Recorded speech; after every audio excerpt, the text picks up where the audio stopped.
بسم الله ولا. Close your eyes. No, seriously. Close your eyes. This will be fun.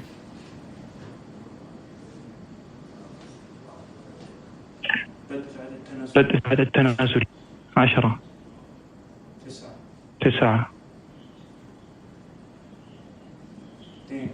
2 1. Lift off.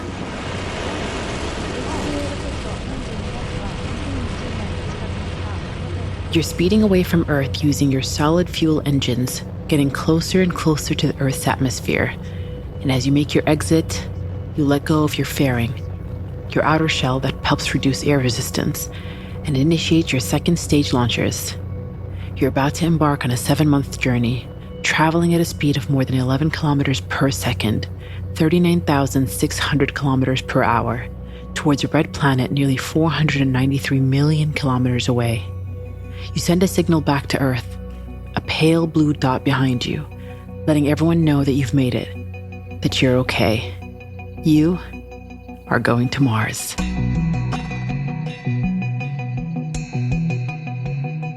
So it was quite stressful. But at the same time, I was proud. The moment the launch took place, and then we identified the launch as a successful launch. This is Amran Sharaf, project director of the Emirates Mars mission, the first Arab uncrewed space exploration mission to successfully arrive at Mars. What you just listened to was the launch of this mission's protagonist, Misbar al-Amal, the Hope probe, on July 20th, 2020, complete with the first ever countdown to liftoff in the Arabic language done by Umran himself. The moment we received that first signal, I think an hour and 15 or an hour and 10 minutes after launch, that was a very, very good moment, because that's when we're like, okay, the spacecraft is working. The solar panels are deployed, the power systems are good, the communication is good, the spacecraft is stable, the propulsion is on. It's basically the fruits of the past 6 years. You see it as it gets born in front of you, gets alive in space. The Hope probe entered Mars' orbit on February 9th, 2021, just under 8 months before Expo 2020 Dubai opened its doors. Now, you might be wondering, what does this mission, let alone space, have to do with the Expo? When it comes to Emirates Mars mission, the reason why we were able to deliver in half of the usual time that's required with a limited budget is because we worked with others. We collaborated. We didn't have multiple identities. We had one identity as the Emirates Mars mission team, regardless of our backgrounds. When it comes to Expo, again, a very important event. Bring people from different cultures, different backgrounds all together.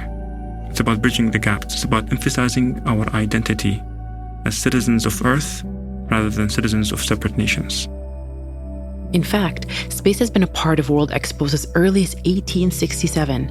And in today's episode, we take a look at this rich history that culminates in Expo 2020 Dubai. How is the world's largest stage shooting for the stars, for infinity and beyond, for the next great frontier? I'm Noon Saleh, and this is Inside Expo, an official podcast of Expo 2020 Dubai, where history is being made.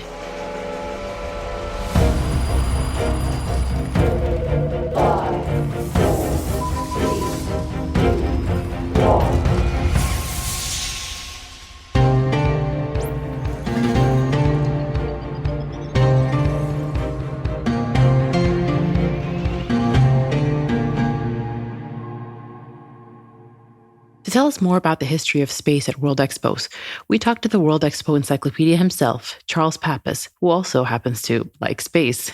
I'm in love with it. My room is plastered with space posters, especially of the solar system. I was in love with the planet Saturn. I mean, why couldn't other planets be cool like Saturn and have rings? It might be hard to think that people were thinking about space as far back as 1867, but true to their mission, expos have always been forward-looking and ahead of their time. The French Exposition that year in Paris. And there was a man named Thomas Barlow who had perfected an orrery, which was a mechanical reproduction of parts of the solar system. And this orrery, this mechanical model, was this elegant glass and filigreed iron and wood model of the sun, Mercury, Venus, Earth, and the moon. And it could show you on any given day for the entire 19th century what the relative position of those objects would be. Next thing up is the 1876 exposition in Philadelphia. But once again, the French are involved. There was a man named Etienne Trouvelot. He made his way to the United States. Now, he started doing these gorgeous kind of watercolor-like illustrations of the moon, of Jupiter, of Saturn, of comets, of the constellations. They became so popular, he displayed them at the 1876 Expo. So fast forward, 1893 Expo in Chicago. Now we've got the Yerkes telescope being put on display, world's largest refracting telescope. It's about 64 feet or about 19 meters long, has a 40-inch lens, which is about 102 centimeters.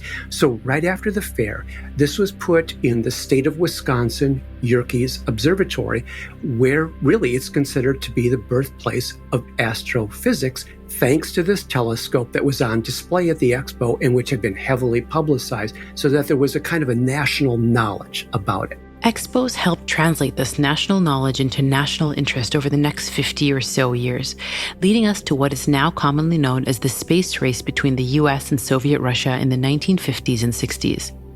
The Russians kicked off this race by launching Sputnik 1, the first artificial Earth satellite, in 1957. Then they launched a human by the name of Yuri Gagarin. First man in space in April 1961. In May, you had Alan Shepard, the first American into space, take off. I believe that this nation should commit itself to achieving the goal before this decade is out of landing a man on the moon and returning him safely to the Earth. Kennedy stood before Congress on May 25th, 1961, and declared that the U.S. would launch a man to the moon and return him safely before the decade was out. So again, the race was real, but how we're going to use it and employ it, that's going to play out. And one of the places it really plays out first in the popular imagination, in popular culture, is the Century 21 Exposition.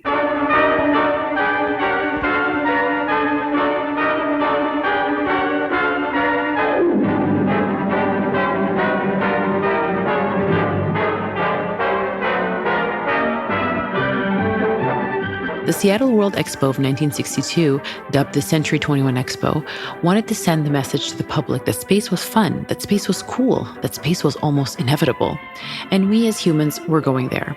This space obsession can perhaps be captured by two of the Expo's primary attractions. First up, the Space Needle. This is the actual view visitors will get as they dine atop this 50-story tower in a revolving restaurant that will take an hour to complete this circle. So you have this wonderful space-age structure, which, by the way, a man named Ed Carlson doodled out on a scratch pad one day over lunch, and it's roughly 605 feet tall, about 184 meters, and is deliberately designed based on the shapes of rocket ships and UFOs. The official colors were astronaut white, re-entry red, orbital olive, and galaxy gold. So you go up this huge, fast elevator, which is designed deliberately to look like space capsules with the viewing port. Then you go into the top, which is a revolving restaurant, and waitresses are clad in gold outfits, which kind of reflect later what you would see in Star Trek, Lost in Space, and other space-related popular culture of the era. Why, the Spacarium is a planetarium that will carry us out into space. Next up, the Spacarium.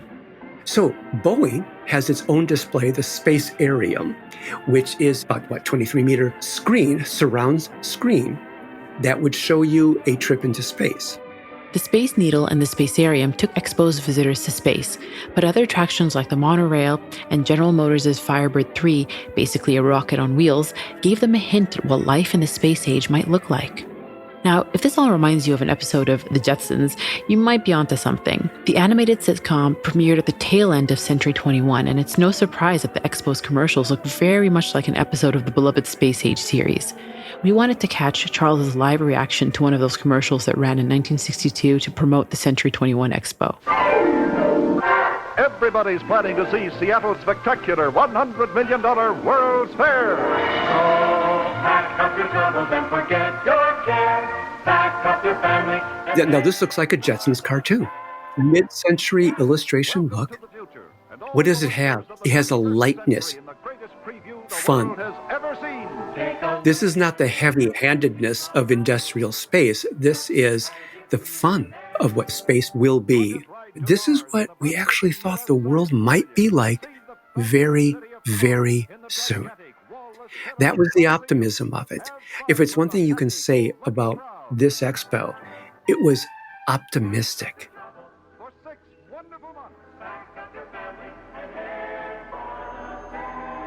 That optimism continued till the end of the decade. The US Pavilion at the Montreal Expo of 1967 had an exhibit called Destination Moon, where you could visit models of space capsules, see films and photos of launches, and read audio transcripts of astronaut conversations. The Russian Pavilion had models of the Sputnik satellite and a viewing room where you could experience a journey to Mars. 2 years later, we achieved what was once thought to be impossible. Standing on the surface of the moon on this July 20th, 1969. That's one small step for man, one giant leap for mankind. Neil Armstrong became the first man on the moon. Now, space was still a subject of interest in the few years following the moon landing, including a wildly popular display of actual rocks from the moon at the Osaka Expo of 1970. But the world gradually started trading in its obsession with space for concern over what was happening on Earth, from wars to environmental crises. Expos followed suit in that time period and over the next 50 years turned into a space for preparation almost. Preparation for the worst. But Expo 2020 Dubai looks to change that. What's kind of cool is that Expo 2020 has now brought back an interest in space in many ways. And really, I think a lot of it is due to the fact that the UAE launched and successfully orbited the HOPE satellite around Mars. Going to Mars is not the main goal here. It's a tool for a much bigger objective. Here's Imran again to tell us about the vision that accompanied the Emirates Mars mission. It's about inspiring Emirati youth and encouraging them to go into STEM. It's about creating a disruptive change in multiple sectors in the UAE that are critical to our future, that are critical to the future of our economy. It's about creating an ecosystem that is based on an advanced science technology sector that supports a competitive, creative, and an innovative knowledge-based economy. And it's about also building capacity in the UAE to address certain national challenges when it comes to water resources and food resources, environmental challenges, and things like this. In 2013, Umran embarked on the journey of sending the HOPE probe to Mars, 7 years before its launch in 2020. But they only had a few chances to get it right. Because you launch whenever Mars is closest to Earth, and Mars comes close to Earth once every 2 years. Basically, it was at that time 2014, then 2016, 2018, and 2020. For reference, missions like this one usually require 10 to 12 years to execute. The Emirates Mars mission was executed in almost 6.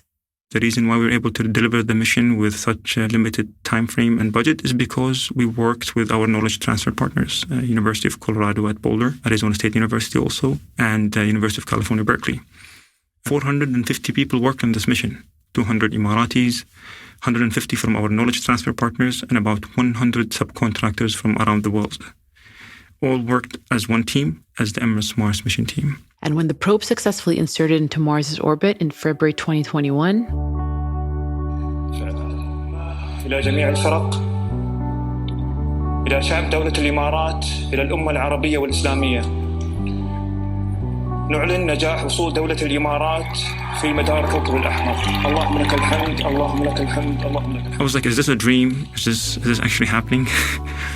The feeling of being relieved, and at the same time, proud and exhausted. We can hear people from outside like clapping and happy, and that was a very, very, very important moment for all team members, I believe. In a similar way to the Emirates Mars mission, this year's Expo looks to promote collaboration and multilateral cooperation between its 192 participating nations. This region, centuries ago, used to be an example of coexistence. People from different backgrounds lived together, built this region. Scientists from different backgrounds, different religions, came up with huge, important scientific findings that are today core to many of the things that we use in our lives. And having things like Expo, like MS Mars mission, and an example of a nation like the UAE, which was able to reach Mars in less than 50 years, which was able to host Expo, a huge, important, cultural, scientific event in less than 50 years. It tells you something. And we hope that we're able to share this experience with other nations in the region and help everyone move forward. The Expo also looks to restore our faith in space. Remember the Boeing Spacearium from the 1962 Century 21 exposition? The UAE has the Al Wasl Dome, largest projection surface in the world. And they're going to be showing space-related films on it, like the Boeing Spacearium in Seattle in 1962. Except the Spacearium was something like around, let's say, 23 meters long. I believe the dome is something like 130 by 67 meters. It is massive. So it's a supersized version of what happened in many ways in Seattle in 1962. The national pavilions are also showcasing their space innovation. The U.S. Pavilion. Now they have a replica of the SpaceX booster, which is something like 43 meters tall, if I recall correctly. It's a replica of the Falcon 9 booster that they're going to launch into space. And they'll also have a replica of one of the rovers, Mars rovers, in the U.S. Pavilion too, probably Perseverance. The Italians are getting into it because they'll be showing a robotic arm that a company called Leonardo made for the Rosalind Franklin rover, which will be on the joint European Space Agency, Russian Roscosmos Agency mission to Mars coming up. In mid-October, Expo's program for People and Planet held its Space Week, focusing on the safe and productive exploration of space, with key speakers such as Umran himself. But all of this barely scratches the surface of the UAE's future plans in space. These include a mission to Venus and 7 asteroids in the asteroid belt, as well as the first colony on Mars by the year 2117. I so want to see that because to imagine being finally on not just a moon, but another planet. Yeah, that's what I want to see.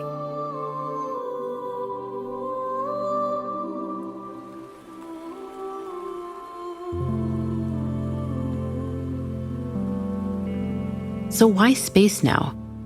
Can space give us ideas for how to deal with our world's most pressing issues? If I have a farm that I live from, whatever this farm is generating, whether it's food or the water well it has, or the income I make from this farm, and there is an adjacent farm that basically all of a sudden dies as a farm. The plants go dead, the water goes dry. Something went wrong there, right? So we are in the same neighborhood. I need to know what happened there because whatever happened there will affect me, will affect my life. So the same thing when it comes to outer space exploration.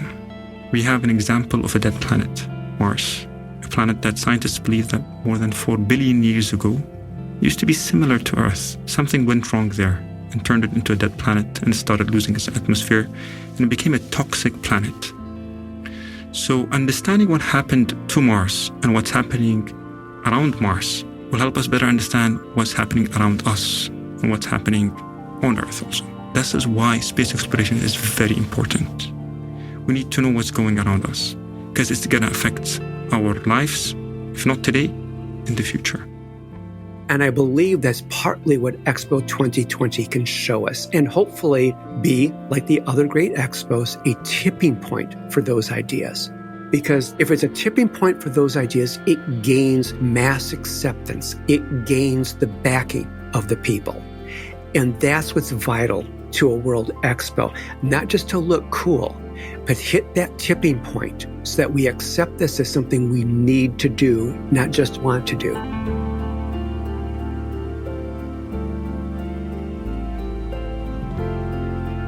Inside Expo takes you behind the scenes at Expo 2020 Dubai, sharing our stories and others across the 170-year history of this global event. Learn more by visiting virtualexpodubai.com. Interested in learning more about space exploration in the context of Expo 2020 Dubai? Listen to the first episode of People and Planet, the official podcast of Expo 2020 Dubai's program for People and Planet, featuring Dr. Maggie Adarin Pakok. Inside Expo is produced by Kerning Cultures Network.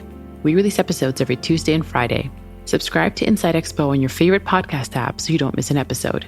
If you enjoyed the show, share it with your friends and leave us a review.